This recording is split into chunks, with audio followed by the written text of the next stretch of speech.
निसर्ग हा किमयागार आहे. निसर्ग सर्व घडवतो, निसर्ग सर्व बिघडवतो. निसर्गाचे चक्र अव्याहतपणे चालू आहे. त्याचा मुख्य भाग हा वृक्ष, झाडे, वने आहेत. आज आपण वृक्षगीता अर्थात वनगीता याच्याबद्दल माहिती घेणार आहोत आणि वृक्षांची माहिती घेणार आहोत. वृक्षांचं महत्त्व काय आहे ते सुद्धा पाहणार आहोत. वृक्षगीता अध्याय पहिला, प्रकरणाचं नाव आहे वृक्ष जन्म.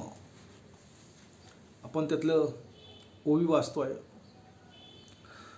पृथ्वीवर अवतरे भूमीतून वन, पृथ्वी देई जन्म वनास उदरातून. बीजांकुर भूमीत वनाचे प्रसव, वेदना सहन माती घाव. वनास पूर्वे पाणी जलस्रोत्र, आकाश ढग जमीन बाष्प प्रतिशत. भूमीत वनमूळ खोल रुजवन, मूळ वृक्षमूळ करी पाणी शोषण. वृक्षवाढ होई वनात प्रसन्न, निर्धास्त जीवन जगे अरण्य. वनाची लेकरे मानव प्राणी, पक्षी तरु वनस्पती पाणी. सूर्यप्रकाश शोषण पर्ण, हरितद्रव्य तयार प्रकाश अन्न. अवतार घेती वने भव्य, वृक्ष घुटमळे जीवनाव्य. प्राणवायू शोषण उत्सर्जन पर्ण, साठवण वृक्ष खोडात अन्न.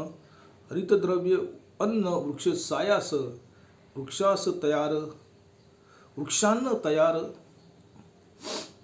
वनप्रयास. वृक्षगीताच्या या आपण 5 ओव्या आपण वाचलेल्या आहेत. त्याचा आता आपण विस्तारित अर्थ पाहूया. या पृथ्वीवरती झाडं पहिल्यापासून आहेत. मनुष्य आणि झाडांचा जो जन्म आहे तो फार पूर्वी काळापासून आहे. आता घरोघरी गॅस आहेत, इलेक्ट्रिक शेगड्या आहेत, सौर ऊर्जा आहे.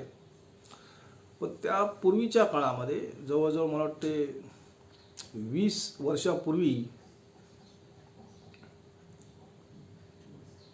लोक लाकडावर जेवण करत. अजूनही ग्रामीण भागात तेच चालू आहे. झाडं कापायची, झाडांचा बळी घ्यायचा आणि चुली पेटवायची. हे पारंपरिक आहे.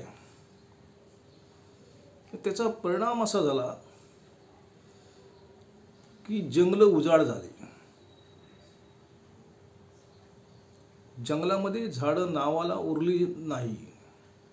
बेसुमार कत्तल केली लोकांनी झाडांची. तर बेसुमार कत्तल झाल्यामुळे झालं काय, त्याचा पर्यावरणावर परिणाम झाला. पर्यावरण म्हणजे काय? पर्यावरण म्हणजे झाडं, पाणी, पशु पक्षी, मनुष्य,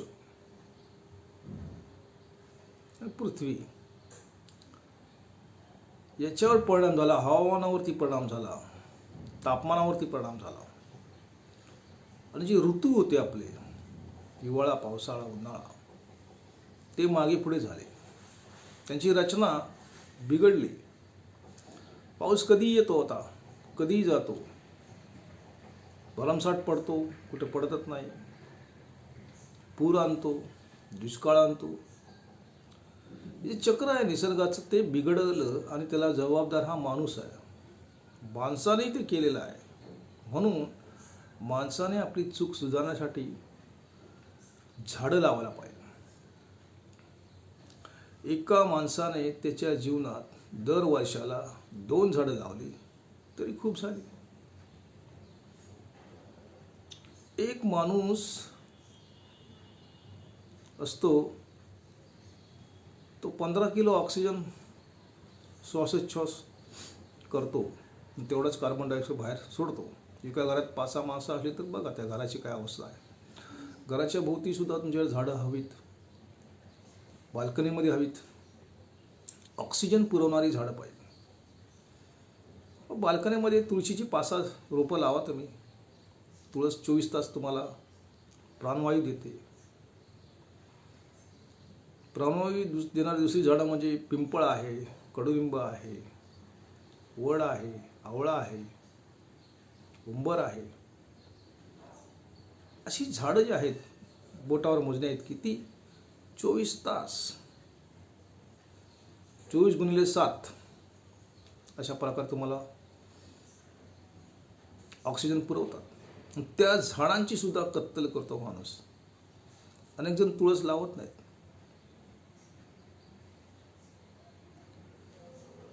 हे साधे उपाय आहेत पर्यावरणाचे रक्षण करण्याचे. करत ना माणूस. तुळस हे रोपटं आहे, ते मरतं, पुन्हा आणून लावायचं. त्याला दुसरा काय पर्याय नाही आहे. आणि हे करताना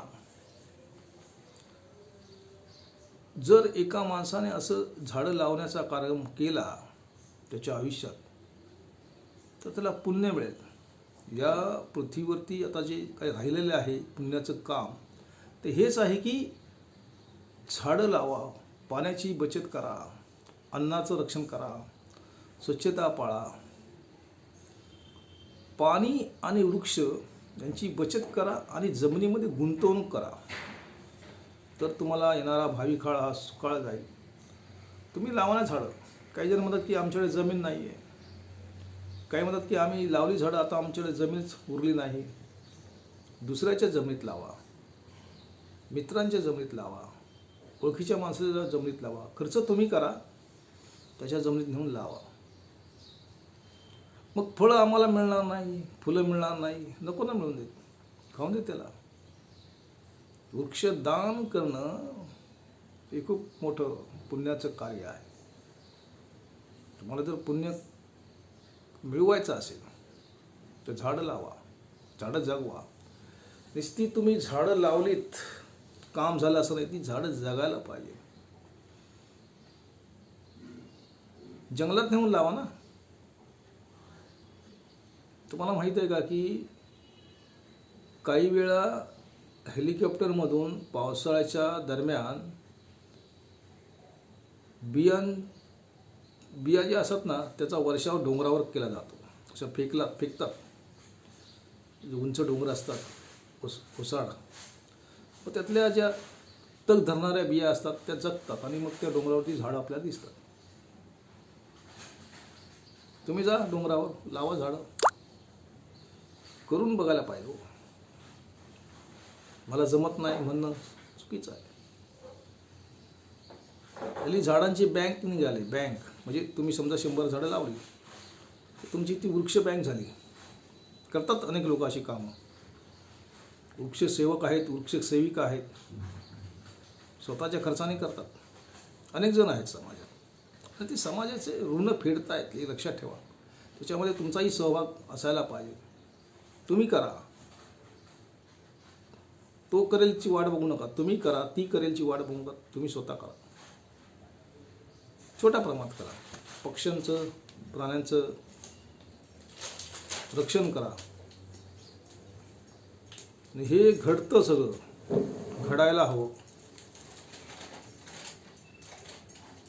वृक्षगीता लिहिण्याचं जे कार्य आहे ते कार्य करून या समाजाचं ऋण काही फेडता येईल का, असा एक प्रयत्न आहे. पृथ्वीवर अवतरे भूमीतून वन.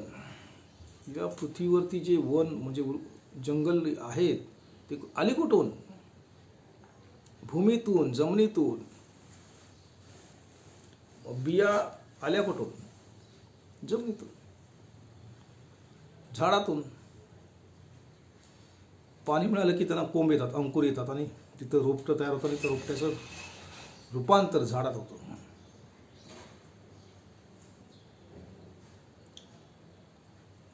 आपल्या देशामध्ये प्रत्येकाने 2च झाडं लावली.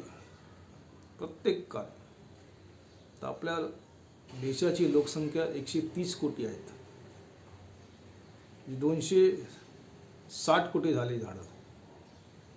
वर्षाची ही गोळाबेरीज आहे. दरवर्षी लावली. त्याला किती झाली झाडं मग बघा, लावण्याची गरजच नाही नंतरच्या पिढीला. साधं सोपं काम आहे, करत नाहीत लोक. कमीपणा वाटतो, विसरतात. त्यांना झाडं तोडायला मजा येते, झाडावर खिळे मारायला त्यांना मजा येते, पण हे असं काम करायला त्यांना लाज वाटते. तुम्ही इथं काय घेऊन आलात? काहीच घेऊन नाही आलात तुम्ही इथे. इथलंच सगळं आहे, इथंच तुम्हाला परत द्यायचं आहे. म्हणून झाड लावा. प्रचंड संधी आहे या क्षेत्रामध्ये तुम्हाला समाजकार्य करण्यासाठी. काही विघ्नसंतोषी लोक असतात, तुम्ही लावलेली झाडं उपटून टाकतील, तोडून टाकतील. करू दे त्यांना, त्यांची चूक त्यांना समजेल नंतर. पृथ्वी देई जन्म वनास, पृथ्वीच्या उदरातून ही झाडं येतात आणि पृथ्वी म्हणजे माती त्या वनांना जन्म देते, वृक्षांना जन्म देते. बीजांकुर भूमीत वनाचे प्रसव, भूमीमध्ये बीजांकुर एकदा पुरलत, बीज पुरलत, त्याला अंकुर फुटतात आणि मग ती जमिनीला प्रसव वेदना होतात आणि ते झाड तयार होतं. साधी सोपी प्रक्रिया आहे. वेदना सहन माती घाव, मातीला त्या झाडांची वेदना नसते, तर झाडं तोडतात त्याची वेदना असते आणि ती सहन करते पृथ्वी. ही झाडं त्या पृथ्वीची बाळं आहेत, वृक्ष आहेत ना, बाळ आहेत. तुकाराम महाराज म्हणतात बघा, वृक्षवल्ली आम्हा सोय रे वनचरे. संतांनी सांगून ठेवलेलं आहे फार वर्षापूर्वी. झाडं वेली म्हणजे लता आमचे सोरे आहेत, आमचे नातेवाईक आहेत. त्यांना तुम्ही मारू नका, तोडू नका. आणि वनचरे जे आहेत, जंगलामध्ये राहणारे जे पक्षी आहेत, प्राणी आहेत, ते सुद्धा आमचे नातेवाईक आहेत. तुकारामांचा काळ आणि आताच्या काळामध्ये खूप फरक आहे, तरी लोक ऐकत नाहीत. संत तुकाराम, ज्ञानेश्वर माऊली, अनेक संत आहेत, त्यांनी त्यांच्या ग्रंथातून तेच सांगितलेलं आहे.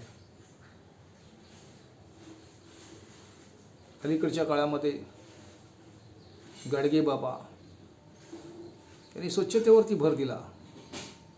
गावागावात ते फिरले, स्वच्छता करा, स्वच्छता करा. हागणदारी मुक्त गावे,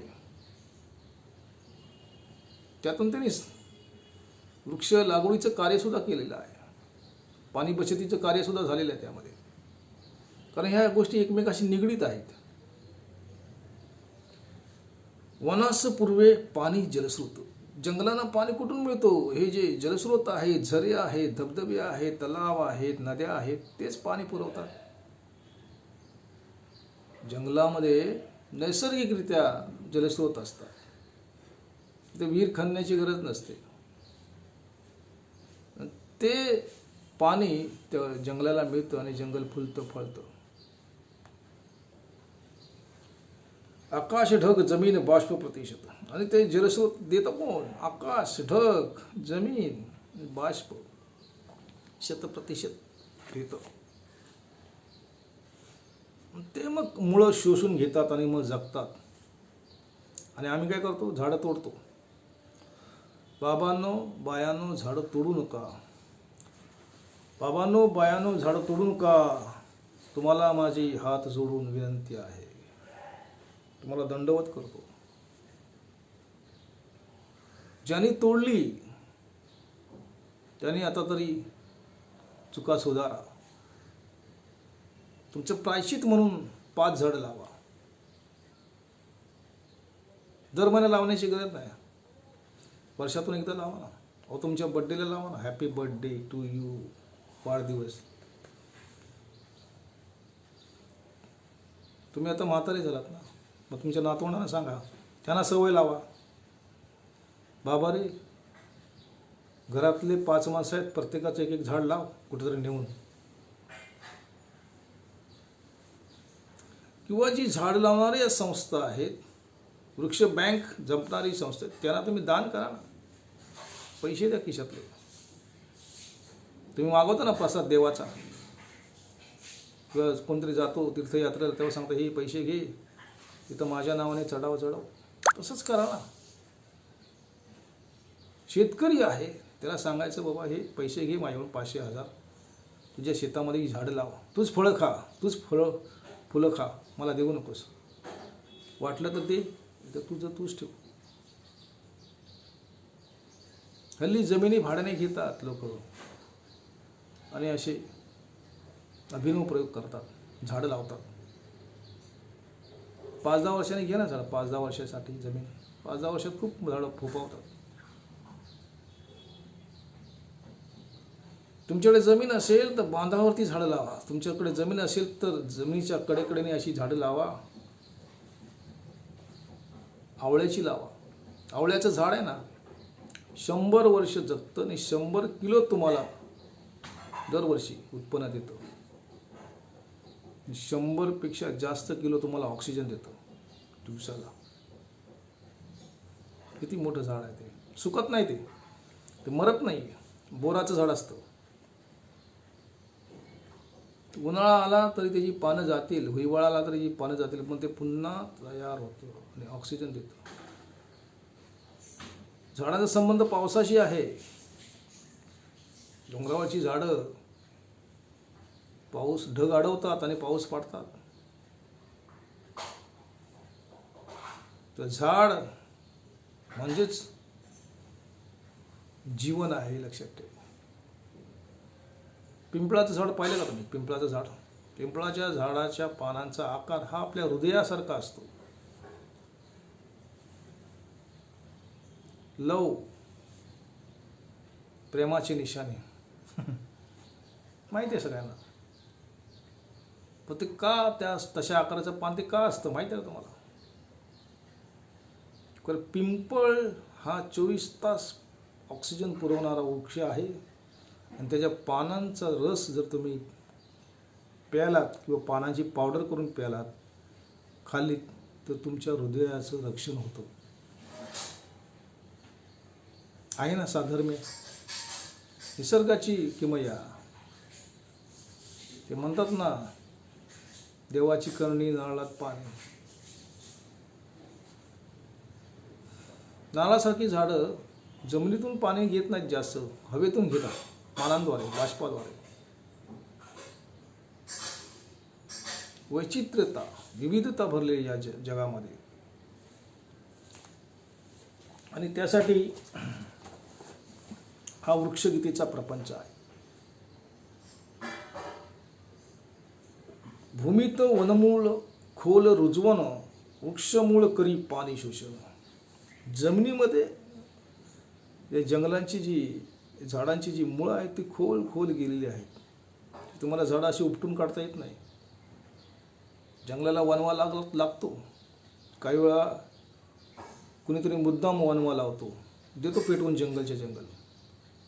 अशी माणसं विकृत मनाची असतात. अरे तुझी नाही त्याची दुश्मनी आहे गावात, तर तुम्ही जंगलाला कशाला आग लावता? किती नुकसान होतं, किती अमूल्य अशी झाडं जाळतात. पशु पक्षी प्राणी त्यांचं नुकसान होतं. आणि एक झाड मोठं होण्यासाठी किती वर्षे लागतात? 60-70 फूट वाढणारं उंच झाड, अशी झाडं जळून मेली, किती नुकसान होतं. तुमच्याच गावचं ऑक्सिजन कमी होतं आहे, तेव्हा वनवा लावू नका. वनवा लागला असेल तर विजवा. वृक्षमूळ करी पाणी शोषण.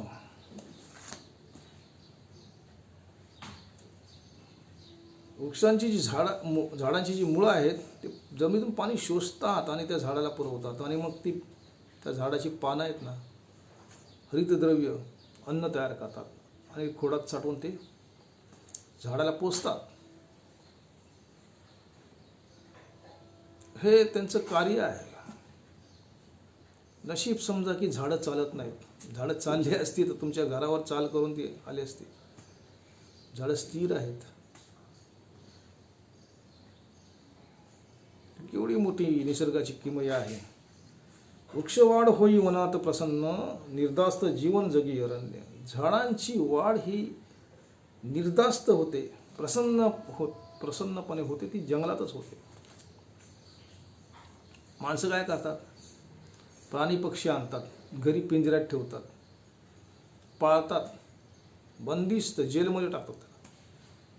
ते बिचारं पाखरू किंवा ते काय असेल प्राणी ते अडकून पडतं आणि त्याच्या जीवनशैलीवरती परिणाम होतो. ते गुलाम होतं ते त्या माणसाचं. शिक्षा दिली जाते त्या पक्ष्याला किंवा प्राण्याला.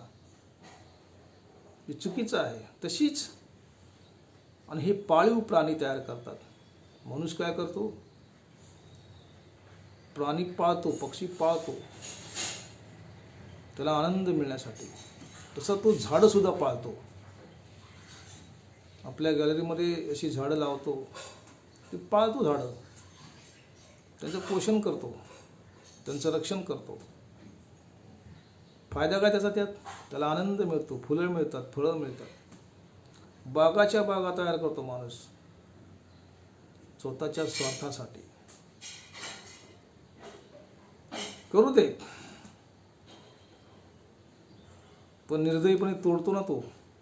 जे झाड जर फळं देण्याचं झालं ना, त्याला तोडून टाकतो तो. एवढा निर्लज्ज नालायक माणूस आहे. माणसाची जातले वाईट आहे. स्वतःचा फायदा नसेल तिथं तो क्रूर बनतो, क्रूर. जंगलामध्येच झाडाचं जे वास्तव्य ते प्रसन्नपणे उपभोगता येते त्या झाडाला किंवा वृक्षाला. निर्धास्त जीवन जगी अरण्य. तिथं जे अरण्य आहेत ते निर्धास्तपणे जगतात जीवन. जंगलामध्ये, जंगलाच्या बाहेर, जंगलाच्या वेशीत प्राणी पक्षी विहार करतात निर्धास्तपणे. शिकारी असतात टपलेले, ते हत्या करतात त्यांची. आणि झाडं तोडणारी झाडांची हत्या करतात. ते म्हटलं तर वृक्षांचे खुनी आहेत, त्याच्यावर गुन्हे नोंदवायला पाहिजे. लाकूड चोरी होते. माणूस एवढा क्रूर आहे की त्या जिवंत झाडाची लाकडं पाडतो आणि त्याला जाळतो, त्याच्यावर अन्न शिजवतो आणि खातो.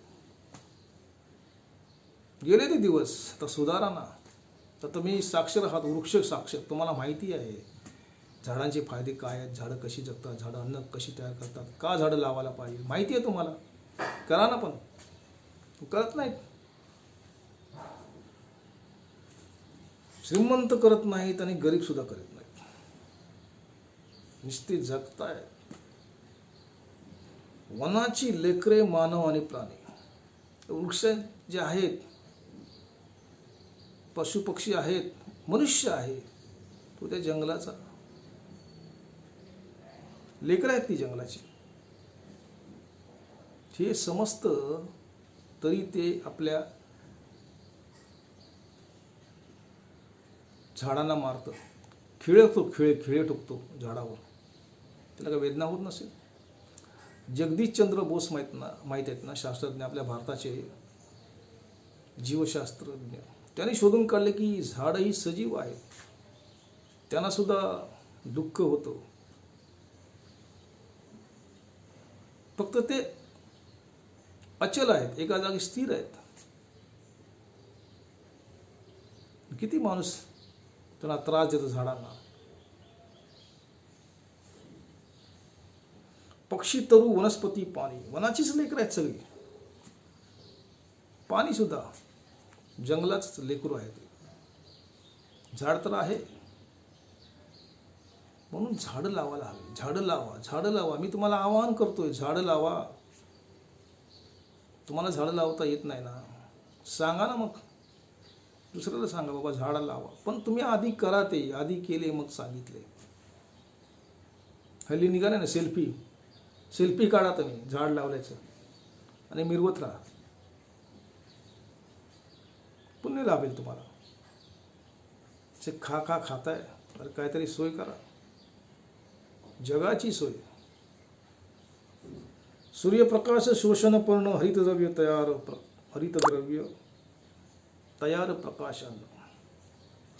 पानं झाडाची पाने ती सूर्यप्रकाश शोषतात आणि अन्न तयार करतात. हरितद्रव्य बघा, त्यांना पण अन्न लागतं ना. झाडांवरती सुद्धा रोग राई येते, ते झाडच त्याचा उपचार करतो, स्वतःचा स्वतः डॉक्टर बनतो आणि ते रोग घालवतो. काही वेळा बांडगुळ असतं झाडावर, गाठी येतात बघा, नाईलाज आहे, त्याला काय करता येत ना. मग ते बांडगुळ झाडावर वाढतं आणि त्यातला जे रस आहे, झाडाचा रस, झाडाचं अन्न ते बांडगुळ खातं, शोषून घेतं आणि ते वाढतं.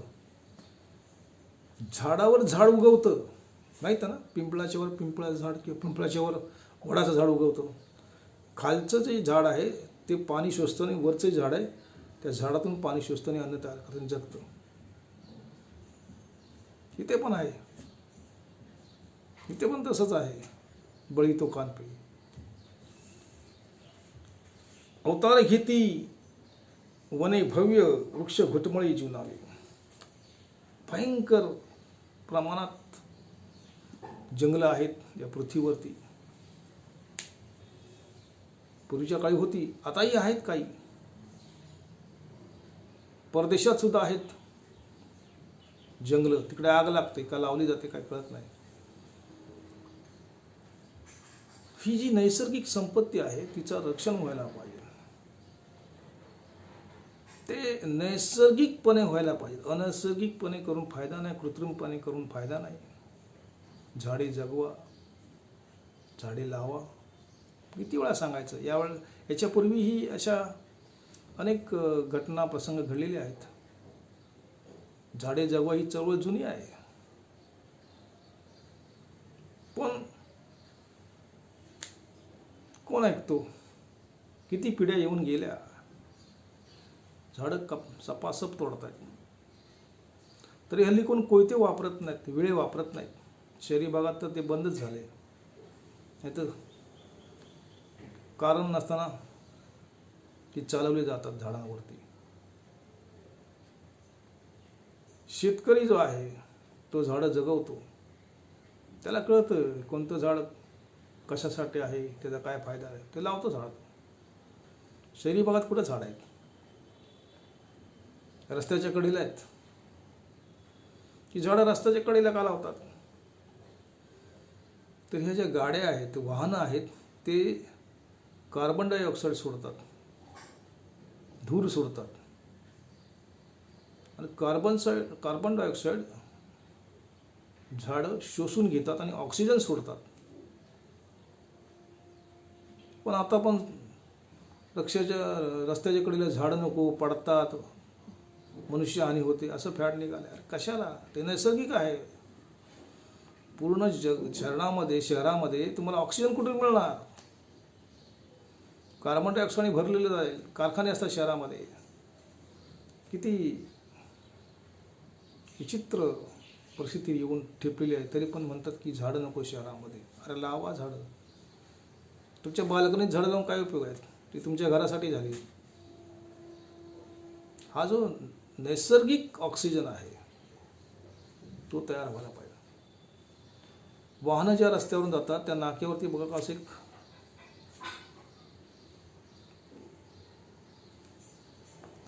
हृदय आणि फुफ्फुसाचं चित्र लावलेलं असतं. ती फुफ्फुसं जर काळी पडली याचा अर्थ त्या हवेमध्ये प्रदूषण आहे असं समजलं जातं. आणि मग ओरडते इथली हवा दूषित आहे, प्रदूषित आहे ह्या शहराची. पण त्याचे उपचार करा ना काहीतरी. उपयोग म्हणजे त्याच्यावरती शोधा उपचार काय आहे. झाडं लावा. अवतार घेती वने भव्य, लांबलचक जंगलं आहेत, अभयारण्य आहेत आपल्याकडे. त्यांना अभय दिलं माणसाने, आम्ही तुम्हाला तोडणार नाही. तरी ती लाकूड चोरी होते तिकडे. मग अभयारण्यामुळे काय होतं, तिथले जे प्राणी आहेत, पक्षी आहेत, त्यांना सुद्धा अभय मिळतं. दुर्मिळ ज्या झाडांच्या प्रजाती आहेत त्या तिथे रक्षण केल्या जातात. तुम्ही जी झाडं लावता ना ती स्थानिक झाडे लावा, स्थानिक जातीची. म्हणजे परदेशातून झाडं आणून लावून परदेशात जातीची झाडं लावून उपयोग नाही ती, तर इथल्या मातीत जगायला पाहिजेत. अशी अनेक उदाहरणे आहेत की परदेशातली झाडं जर आपण इथे लावली तर ती जगतात, पण त्या झाडावर पक्षी बसत नाहीत, घरटी बांधत नाहीत, त्या झाडाखाली पशुसुद्धा थांबत नाहीत, प्राणी. त्यांना कळतं हे झाड आपलं नाही आहे, आपल्या मातीचं झाड नाही आहे. बघा, जशी भूमी तसं झाड असं करायला पाहिजे. जिथं पाणथळ जागा असेल, दलदल असेल, त्या ठिकाणी तुम्ही